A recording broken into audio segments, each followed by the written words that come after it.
I am not a feminist. I am a socialist. These two positions are fundamentally incompatible. To campaign to get more for the haves and less for the have-nots is not logical. Compare the lots assigned to men and women at birth. Immediately females, but not males, are protected from genital cutting. As children, boys are more likely to be beaten and abused, more likely to be killed and more likely to be subject to corporal punishment. At school, boys are more likely to be expelled and receive worse marks on anything marked subjectively, although not on exams marked objectively. Most teachers are female, and female teachers mark boys lower than girls. The work has been rearranged to involve more coursework and less exams specifically to benefit girls and harm boys. For these reasons, boys achieve less qualifications in school. In higher education, men are less likely to enroll, and then less likely to graduate. Men are a minority of master's candidates, and of new doctors and lawyers. In many parts of the world, men are conscripted rather than being allowed to continue education, including such Western countries as Austria and Norway. In work, men are more likely to be unemployed and more likely to be killed or injured on the job.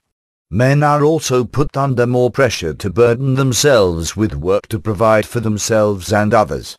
Mothers also receive far more parental leave than fathers, over a dozen times as much in the UK.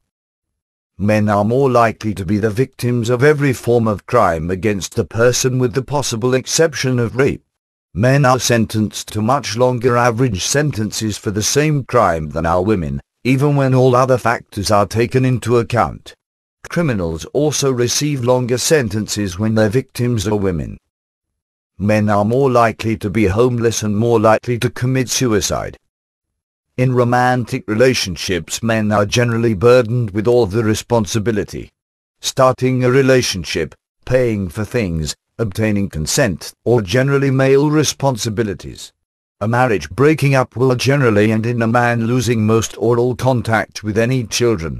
Child support is frequently ordered to be paid even if the father is not actually the father of the child under presumption of paternity laws. Men who are abused by their wives or girlfriends and phone the police are more likely to be arrested themselves than other abusers and have no shelters at which to seek help. Men will be held responsible for their children even if they did not want to be fathers, even if they were raped by the mother or if they are underage or if their sperm was stolen. A woman who rapes a child and becomes pregnant will generally be given custody of the resulting child and support from her victim. Come the end of life, women can retire younger, and die older, having many more years of leisure. They have more money spent on their care and research into their diseases. And should you bring these issues up to feminists, they will tell you to shut up. They will tell you their issues are more important. They will tell you feminism is the answer and patriarchy is the problem.